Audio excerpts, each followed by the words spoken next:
સાથે શરૂઆત કરીએ કારણ કે ગૌરંગજી જે રીતે આપણે જોઈ રહ્યા છીએ જીઓ પોલિટિકલ ફ્રન્ટ પર ઘણા બધા ડેવલપમેન્ટ્સ છે. હવે એડિશનલ ટેરિફને લઈને જે એક ડેડલાઇન હતી એને નજીક આપણે આવતા પહોંચી રહ્યા છીએ. અગર ડોમેસ્ટિક ફ્રન્ટ પર જોઈએ આપણે સ્થાનિક સંકેતોમાં Q1 અર્નિંગ્સ જે હવે પૂરા થયા છે, આ સિવાય બજાર માટે એક GST રિડક્શનની જે અપડેટ આપણને આવી એ એક બૂસ્ટર રહ્યું. S&P દ્વારા અપગ્રેડ થયું. બેંક નિફ્ટીમાં હજુ પણ એક થોડી નરમાશ આપણને બીજા ઇન્ડેક્સની સામે આવતી જોઈ રહ્યા છે. FIS લગભગ 90% શોર્ટ પોઝિશન પર છે.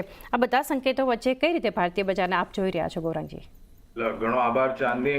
આપણો CNBC બજારના દર્શકોને, તમને અને તમારી ટીમને પ્રણામ અને સુપ્રભાત અમારી તરફથી. તો બધા અવરોધો હોવા છતાંય આપણે 25,000 પાર, 25,100 ની પાર આપણે હતા ગઈકાલે અને 25,100 ની આસપાસ બંધ આપ્યું છે. હવે 25મી 27મી તારીખે આવતા અઠવાડિયે અતિરિક્ત 25% જે ટેરિફ સ્ટ્રોક સેન્કશન, હવે સેન્કશન નું નામ આપી દીધું છે અમેરિકાના રાષ્ટ્રપતિએ. તો એ તો આપણે દિવસ આવતા અઠવાડિયે છે, ખબર પડશે શું કરવાના છે. પણ મારા ખ્યાલથી જે ઘટનાક્રમ સ્થાનિય માર્કેટમાં થયા છે એને લઈને ઘણો બધો ઉત્સાહ છે બજાર. નિરંતર 6 દિવસથી આપણે ઉપર, 6-7 દિવસથી આપણે ઉપરની સપાટી જોઈ છે.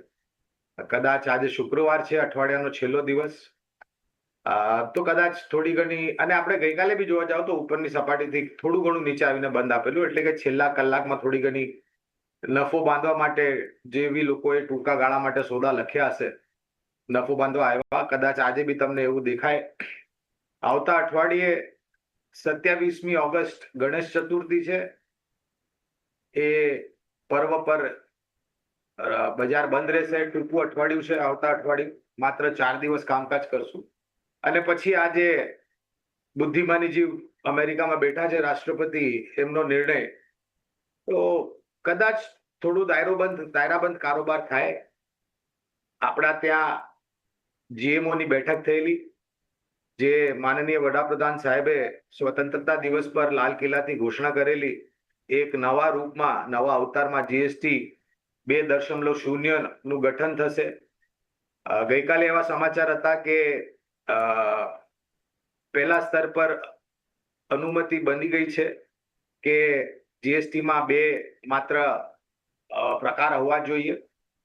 હવે એની ઉપર ઔપચારિક સ્તર પર જ્યારે ઘોષણા થશે ત્યારે ખબર પડશે. બજારે એની પણ રિએક્શન આપ્યું. S&P એ ગયા અઠવાડિયે BBB-3 BBB સ્ટેબલ રેટિંગ કર્યું છે. એ બી S&P અમેરિકાની રેટિંગ એજન્સી છે. એ વાત અલગ છે કે અમેરિકાના રાષ્ટ્રપતિનો શું અભિપ્રાય છે ભારત બદલ. પણ મને લાગે છે કે થોડું દાયરાબંધ કારોબાર થાય, થોડું નફો બાંધવા માટે લોકો આવશે. આવતો અઠવાડિયે મારા ખ્યાલથી સ્પષ્ટીકરણ ઉપર નિર્ભર રહેશે. પણ જો આપણે 25,000, 25,050, 75 ની ઉપરની સપાટી બનાવી રાખી આજે અથવા તો આવતા અઠવાડિયે, તો આપણે જે 25,200, 25,300 ની વાતો કરતા હતા એ આપણે જોઈ શકીએ છીએ ઉપરની સપાટી. પણ થોડો સમય લાગશે, થોડા દિવસો લાગશે. અને સ્પષ્ટીકરણ આવે ત્યાંથી અને સરકાર તરફથી જો વહેલી તારીખે GST કાઉન્સિલની બેઠક થઈ જાય અને જાણકારી મળી જાય એક વ્હાઇટ પેપર દ્વારા, બ્લેક એન્ડ વ્હાઇટમાં, તો થોડી ઘણી સહાનુભૂતિ બજારમાં અવશ્ય થશે. પણ ત્યાં સુધી થોડી કદાચ દાયરાબંધ કારોબાર થાય એવું અનુમાન છે. અમેરિકા ટેરિફ એને લઈને મને નથી લાગતું કે હવે બહુ જ મોટી પ્રતિક્રિયા આપણને જોવા મળશે, કારણ કે મોટા ભાગે જે બજારે પ્રતિક્રિયા આપવાની હતી આપી દીધી છે. નવું શું કરે છે, નવા તાંડવ અથવા તો નવા અખતરા શું રાષ્ટ્રપતિ ટ્રમ્પ કરે છે એની ઉપર નિર્ભર રહેશે. એક સેટઅપ હાલ ભારતીય બજાર માટે હજુ પણ એક થોડા આપણને ઉતાર ચઢાવ બજારમાં જોવા મળી શકે છે. પરંતુ